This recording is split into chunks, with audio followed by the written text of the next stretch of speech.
Sveiki sugrįžę. Šiandien vėl gilinamės į investavimo pasaulį, šįkart į tas, vadinamasis besivystančias rinkas. Tikrai taip. Rankose turime išsame studiją apie vieną iš būdų ten investuoti, tai MSCI Emerging Markets IMI indeksas ir jį sekantis A-Shares fondas. Bandysim išsiaiškinti, kas ten ir kaip. Taip, besivystančios rinkos tema įdomi. Daug potencialo, bet, žinai, ir rizikos nemažai. Būtent. Tai šiandien mūsų tikslas suprasti, ką reiškia investuoti į, beveik visą tų rinkų spektrą per tą specifinį IMI indeksą ir populiarų ETF, tą ES3N. ES3N, gerai. Pažiūrėsim struktūrą, metodiką, rizikas ir, aišku, galimybės ilgalaikiam investuotojui. Gerai, pradedam tada nuo pagrindų. Kas yra tos besivystančios rinkos ir kuogi tas IMI, tas Investable Market Index, toks ypatingas, skamba jį apimtų daugiau nei įprastai? Būtent. Čia ir yra tas esminis skirtumas. Dauguma standartinių indeksų, jie fokusuojasi į didžias, labai likvidžias įmonės. Tuos žinomiausius vardus. Taip, o IMI jis siekia apriepti, beveik visą investuotojams prieinamą akcijų rinką. Tai apie 99% jos vertės pagal free float kapitalizaciją. 99%? Vau. Taip. Ir tai reiškia, kad įtraukiamos ne tik milžinės, bet ir vidutinės ir smulkios įmonės. Aha, vadinasi, gaunam žymiai platesnį vaizdą. O kodėl tai svarbu? Ar neužtenka tų didžiųjų, visiems žinomų kompanijų? Geras klausimas tikrai. Nors tos papildomos smulkios įmonės sudaro, santykinai nedidelę dalį bendros vertės, gal apie 14%. Tik tiek? Pagal vertę taip, bet pagal skaičių jos sudaro didžiulę dalį visų indekso įmonių, net apie 70%. 70% įmonių yra mažos. Pagal skaičių taip. Ir jų įtraukimas duoda ne tik platesnę diversifikaciją, bet ir geresnį ryšį su vietinė ekonomika, su tomis įmonėmis, kurios labiau orientuotos į vidaus vartojimą, paslaugas, ne tik į globalią prekybą. Supratau. Be to yra tas vadinimasis, istoriškai pastebimas mažų įmonių premijos efektas. Ilguoju laikotarpiu jos kartais sugeba generuoti šiek tiek didesnę grąžą. Aišku, dažnai ir su didesnė rizika. Bet potencialas yra. Taip, ir neįtraukiant jų, indeksas gali būti šiek tiek, iškreiptas. Per daug svorio technologijų ar finansų gigantams, per mažai kitiems svarbiams sektoriams. Logiška.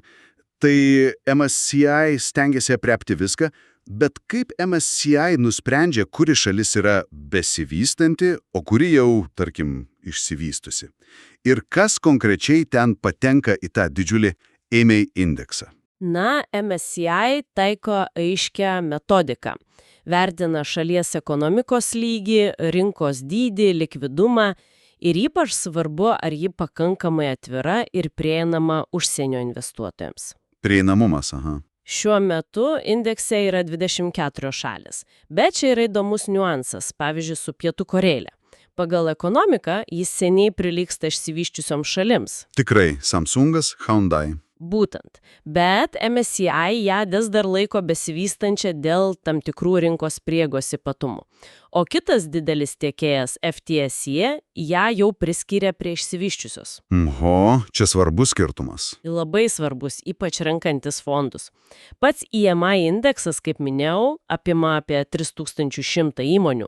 Tikrai daug. Virš 3000, bet turbūt ne bet kaip jos atrenkamos. Kokie filtrai? Ir kaip nustatomas tas svoris indekse? Taip, atranka yra griežta.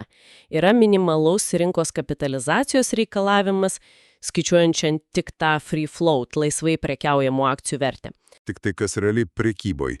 Taip, reikalingas pakankamas prekybos aktyvumas, likvidumas ir atsižvelgiama į apribojimus užsieniečiams įsigyti akcijų. Supratau. O svoris.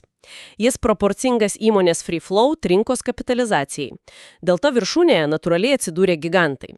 Minėjai Samsungą, dar Taivano TSMC, apie 9 procentus, Kinijos Tencent, Alibaba, Tie, kuriuos visi žino. taip, atitinkamai apie 4,6 procentus, 2,4 procentus, Samsungas apie 2,2 procento. Bet čia svarbus momentas, net šis top 10 sudaro tik apie 24 procentus viso indekso vertės. Tik ketvirtadalį. Maždaug. Tai rodo labai plačią diversifikaciją tarp pačių įmonių. O kaip tada pasiskirsto pagal šalis ir sektorius? Kur didžiausia koncentracija? Pagal šalis vaizdas yra labiau koncentruotas, dominuoja Kinija apie 25 procentus, tada Taivanas apie 19 procentų, Indija apie 15 procentų ir Pietų Korėja apie 11 procentų. Šitos 4 kartu sudaro, grubiai 70 procentų indekso. 3/4 beveik. Taip. Pagal sektorius daugiausia svorio tenka technologijoms apie 23 procentus ir finansams apie 20 procentų. Taip pat svarbus vartojimo prekių ir paslaugų sektorius kartu sudėjus apie 18 procentų. Ir ar šį sudėtis tie svoriai nesikeičia, ar viskas taip ir lieka? Oi, tikrai ne. Indeksas yra nuolat prižiūrimas, atnaujinamas. Kas ketvirtį vyksta mažesni persvarstymai, o kas pusmetį didesni. Ką tai reiškia? Įtraukiamos naujos įmonės, kurias atitinka kriterijus, pašalinamos tos, kurios nebetitinka, pavyzdžiui, dėl per mažos kapitalizacijos ar likvidumo, koreguojami esamų įmonių svoriai. Kad išliktų aktualus? Būtent. Geras pavyzdys laipsniškas Kinijos A-tipo akcijų, tų, kurios prekiaujama žemyninėje Kinijoje, įtraukimas nuo 2018 metų. Arba, skaudesnis pavyzdys visų Rusijos akcijų pašalinimas 2022 po invazijos. Kai rinka tapo tiesiog nepasiekiama. Taip, neinvestuojama tarptautiniams investuotojams. Šita metodika atrodo pakankamai aiški, bet ar ji neturi trūkumų? Girdžiau kritikos dėl valstybinių įmonių dominavimo. Visiškai teisingai, diskusijų yra. Vienas iš tų aspektų – valstybinių įmonių, tų SOE, State-Owned Enterprises, svoris. Jos sudaro maždaug trečdalį indekso vertės. Trečdalis? Nemažai. Ką tai reiškia praktiškai? Tai reiškia, kad investuojama ne tik privataus verslo potencialą, bet ir į įmonės, kur sprendimus gali lemti ne tik pelnas, bet ir, sakykime, politinė tikslai. Supratau. Tai gali reikšti lėtesnio prisitaikymo, gal mažesnio efektyvumo ir didesnį jautrumą politiniams pokyčiams. Tai svarbus rizikos faktorius. Kurį reikia įvertinti. Būtinai. Kitas dalykas – geopolitinė rizika, kurią jau minėjome Rusijos kontekste. Sankcijos, kiti politiniai sprendimai gali priversti staiga šalinti įmonės ar net ištisas šalis. Ir galiausiai pats tas rinkos kapitalizacijos svėrimo principas kartais kritikuojamas, nes jis natūraliai duoda daugiau svorio toms įmonėms, kurios jau yra didelės. Lyg favorizuotų praeities laimėtojus. Praeities čempionus? Kažkas tokio. Bet nepaisant šitų debatų, MSCI indeksai vis dar laikomi tokiu rinkos standartų.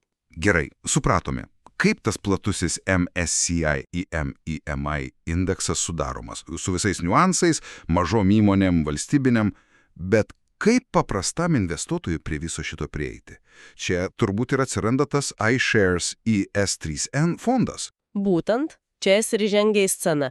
iShares Core MSCI EMI UCITS ETF yra biržoje prekiaujamas fondas ETF, sukurtas būtent sekti šitą platų įmę indeksą. Sukurtas sekti. Taip, jis registruotas ir Airijoje, atitinka UCITS reikalavimus, tai reiškia griežtus ES standartus investuotojų apsaugai diversifikacijai. Tai svarbu. Priklauso iShares Core serijai.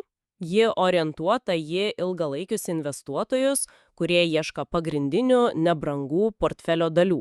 Įsteigtas 2014 metais, tapo labai populiarus, dabar valdo milžinišką turtą apie 25,7 milijardo eurų. Įspūdinga suma. Ir svarbiausias praktinis aspektas investuotojų, jis yra kaupiamasis. Accumulating. EC. Kaupiamasis. Ką tai reiškia konkrečiai? Tai reiškia, kad visi dividendai, kurios išmoka fondo valdomos akcijos, yra automatiškai reinvestuojami atgal į fondą, didina jo vieneto vertę. Tai patogu. Nereikia pačiam sukti galvos, kur dėti tas išmokas. Tiksliai.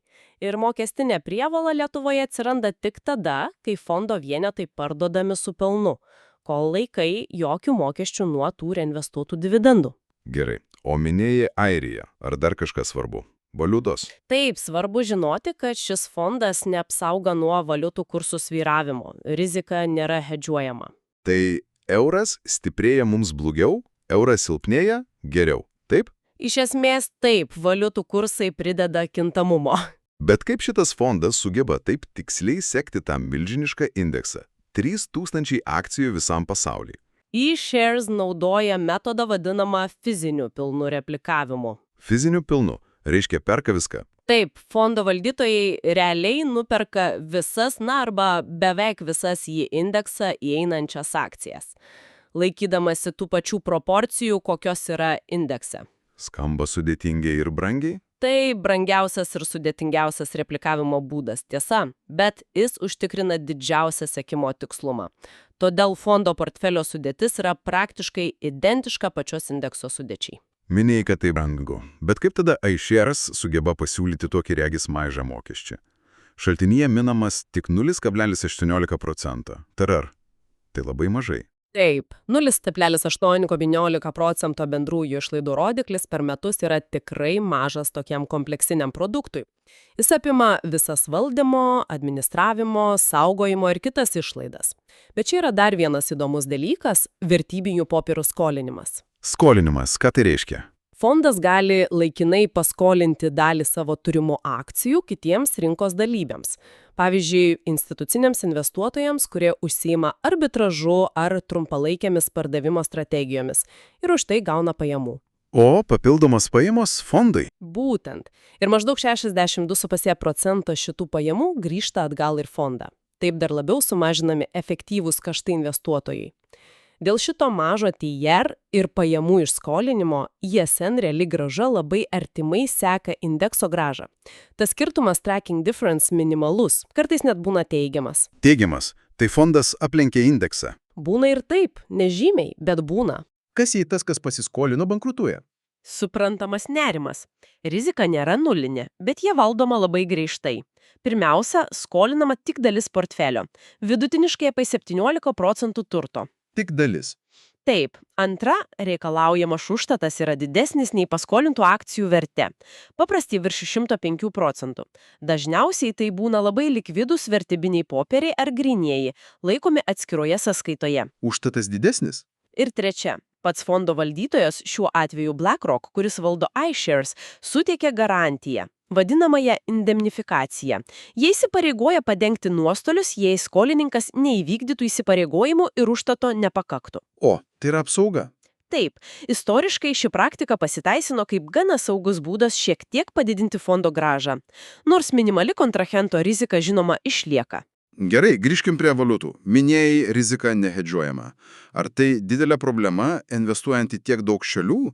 Ir ta Airijos registracija, ar ji duoda kokių nors mokesčių privalumų fondui? Valiutų kursų svyravimai be abejo prideda kintamumo bendrai fondo vertei eurais.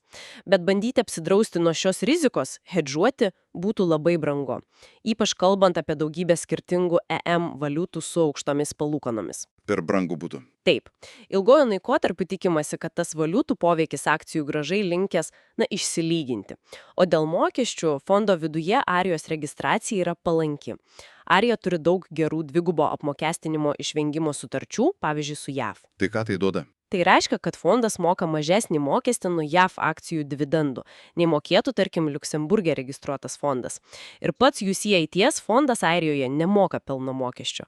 Visą tai leidžia efektyviau kaupti pajamas fondo viduje. Viskas aišku apie struktūrą, mechanizmus, bet kaip rezultatai? Ką rodo istorija?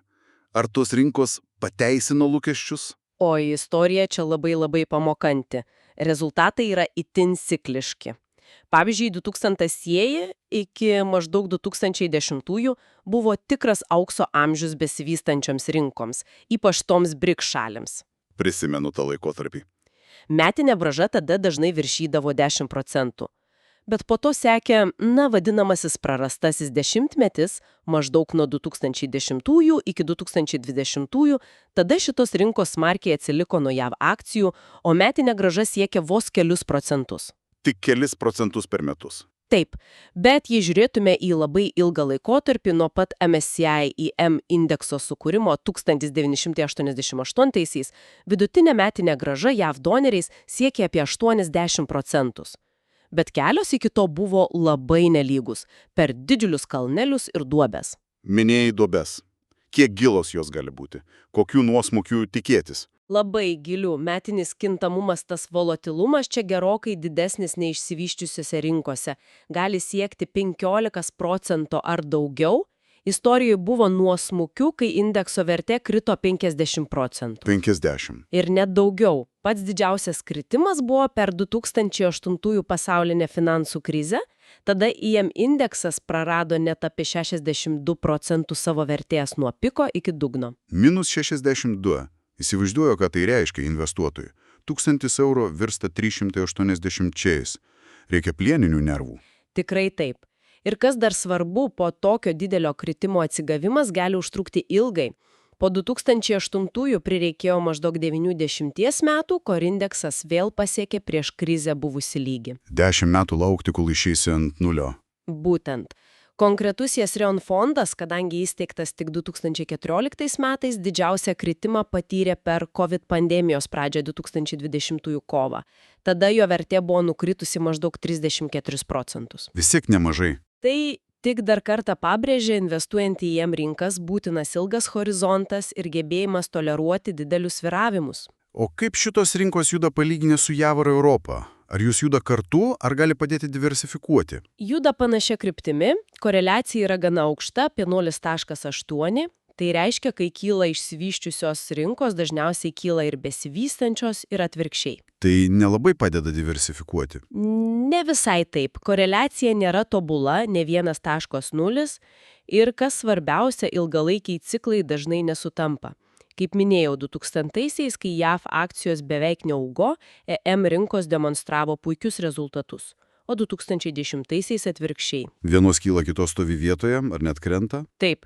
Būtent dėl šito ciklų nesutapimo EM įtraukimas į globalų portfelį gali pagerinti bendro diversifikaciją ir potencialiai pagerinti rizikos bei grąžos santykį ilguoju laikotarpiu. Supratau. O be tų rinkos svyravimų, kokios dar specifinės rizikos čia tyko? Oi, jų visas spektras, jau minėta geopolitinė rizika, karai, konfliktai, sankcijos, prekybos karai, Rusijos pavyzdys 2022-aisiais labai ryškus. Taip.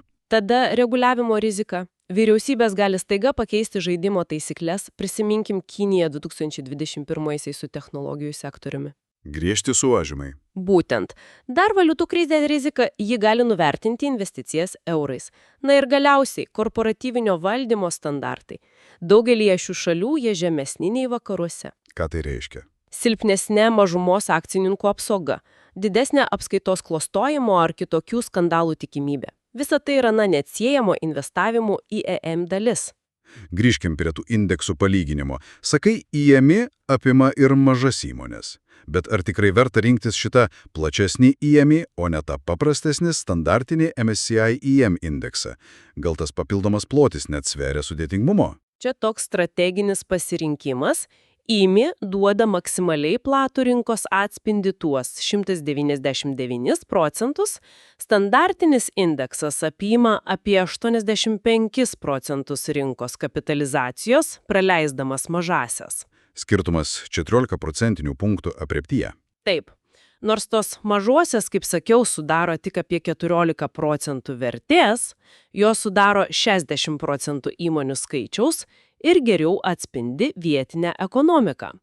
Ar tas teorinis small cap premijos potencialas ir platesnė diversifikacija verti pasirinkimo? Spręsti investuotojų. Bet dauguma ekspertų linksta prie IMI. Manoma, kad ilgalaikiam investuotojui, kuris nori kuo pilnesnio rinkos atspindžio, IMI yra pranašesnis variantas. O kaip dėl kito didžiojo teikėjo FTSE? UM indeksas irgi populiarus, kuo jis skiriasi nuo MSCI? Čia yra tas labai svarbus praktinis skirtumas, apie kurį užsiminiau Pietų Koreją. Tiesa. MSCI laiko Koreją besivystančią rinką, todėl ji įeina į MSCI EM indeksą ir sudaro tuos 11%. Tuo tarpu FTSE jau priskiria Koreją prie išsivysčiusių rinkų, todėl jos FTSE EM indekse nėra. Oho, Tai jei dėrini skirtingų tiekėjų fondus, gali likti visai be Korėjos akcijų. Būtent. Įsivaizduok, perki MSCI World fondą, kur Korėjos nėra, nes MSCI laiko IM, ir dedi šalia FTSE IM fondą, kur Korėjos irgi nėra, nes FTSE laiko išsivystusio. Rezultatas – 0 Korėjos portfelyje. Rimtas dalykas. Todėl paprastai rekomenduojama naudoti to paties tiekėjo fondus. Arba viską iš MSCI, arba viską iš FTSE. Tiek išsivysčiusioms, tiek besivystančioms rinkoms. Kad išventum tokių spragų ar dubliavimuose. Logiška. Kiti skirtumai mažiau svarbus. Kiti skirtumai, pavyzdžiui, kaip traktuojama Lenkija ar kelios kitos mažesnės rinkos, yra mažiau reikšmingi. Ir istoriškai abiejų tiekėjų MSCI indeksų grąža buvo labai panaši. Supratau. O be mūsų aptariamojo iShares ES3N, kokių dar panašių konkuruojančių ETF yra Europos rinkoje? Pasirinkimas tikrai nemažas. Yra apie 25 panašus ETF. Pagrindiniai iShares ES3N konkurentai galėtų būti Xtrackers MSCI EM ETF, JTR irgi 0,18%, bet jis seka standartinį MSCI EM, ne EMI, ir naudoja optimizuotą replikavimą, nepilną fizinį. Optimizuota, taip, perka ne visas akcijas. Taip, perka tik dalį, bet taip, kad kuo tiksliau atkartotų indekso grąžą. Dar yra HSBC MSCI EM ETF, vienas pigiausių fiziškai replikuojančių, TR 0,15%. Pigiau nei ES3N. Šiek tiek. Tada Vanguard siūlo ETF pagal FTSE EM indeksą, TR 0,17%, tikėtina apima ir mažas įmonės. Amundi turi platų pasirinkimą ir fizinių, ir patį pigiausią sintetinį swap-based ETF su vos 0,14% TR. Sintetinis. Tai čia dar kitaip veikia. Taip, ten naudojami išvestiniai instrumentai, neperkamas pačios akcijos, bet čia atskira tema. Taigi įsantri išsiskiria būtent tuo, kad seka platųjį IMI indeksą, naudoja pilną fizinį replikavimą ir yra didžiausias pagal valdomą turtą. Tai rodo didelį investuotojų pasitikėjimą. Kalbėjom apie tos didelius sviravimus. Akivaizdu, kad bandyti pataikyti dugną ar viršūnę yra, misija neįmanoma. Kaip tada elgtis praktiškai? Čia į pagalbą ateina laiko patikrinta strategija periodinių įmokų vidurkinimas. Arba DCA – Dollar Cost Averaging. Tas reguliarus investavimas. Būtent. Principas paprastas – investuoti fiksuotą pinigų sumą reguliariai. Pavyzdžiui, kiekvieną mėnesį, nepriklausomai nuo to, ar rinka kyla ar krenta. Ką tai duoda? Nuo aukštos mažiau. Tai padeda išvengti pagundos spėjuoti rinkos kryptį, sumažina blogo pirkimo laiko riziką ir, kas nemažiau svarbu, padeda psichologiškai lengviau išverti nuosmukius. Nes kai kaina krenta, tu tiesiog perki pigiau. Tarsi vidurkį išsivedi. Taip. Šaltinyje pateiktas pavyzdys rodo, kad net investuojant po 100 eurų per mėnesį į ISDN fondą nuo pat jo starto 2014 metų vidurio, praėjus per visas krizes iki 2025 metų spalio, būtų pavyko pasiekti vidutinę metinę grąžą apie plus 6,7%.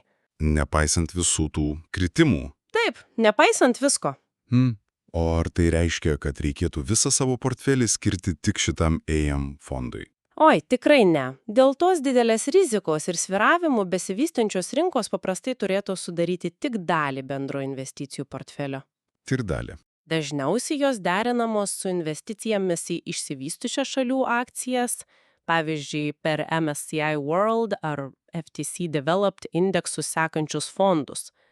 Populiari taisyklė yra skirti EM rinkoms nuo 10 iki 30% viso akcijų portfelio.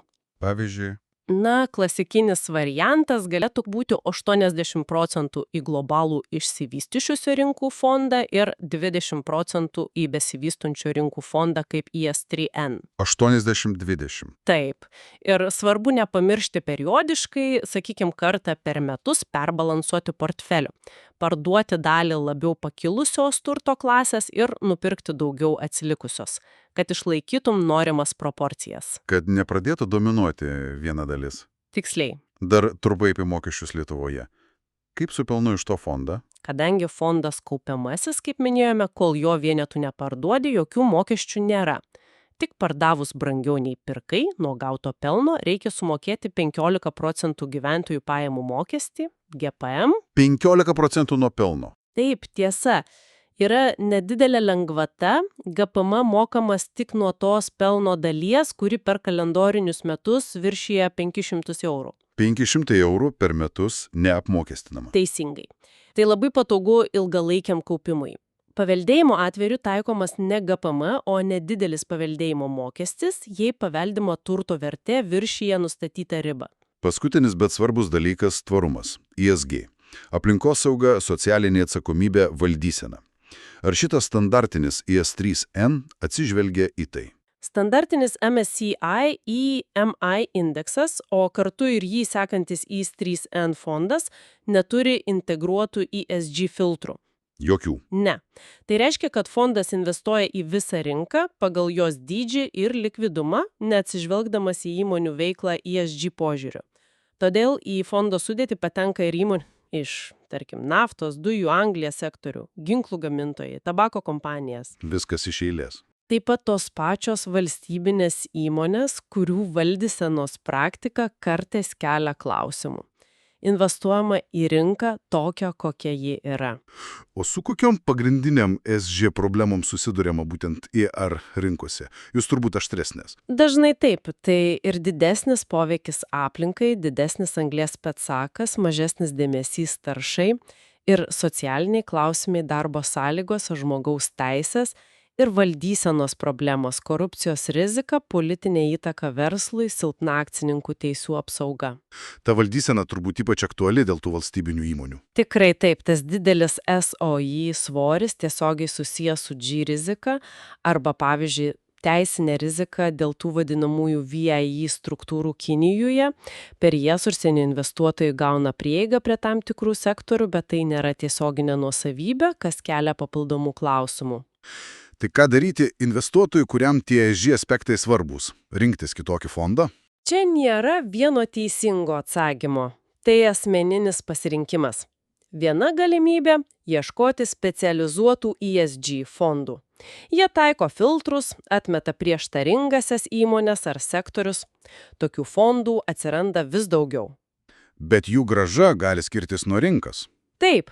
Jų sudėtis ir grąža gali skirtis nuo standartinio indekso. Kita galimybė – rinktis platų fondą kaip ES3N, priemant jo sudėti kaip rinkos realybę, o tvarumo principus taikyti kitose savo gyvenimo ar investavimo srityse. Priimti kaip yra. Dar verta paminėti, kad fondo valdytojas BlackRock deklaruoja, jog aktyviai dalyvauja įmonių valdyme per balsavimą akcininkų susirinkimuose, dialogą su vadovybė, įskaitant ir ESG klausimus. Bet standartiniams core fondams griežti atmetimo filtrai nėra taikomi.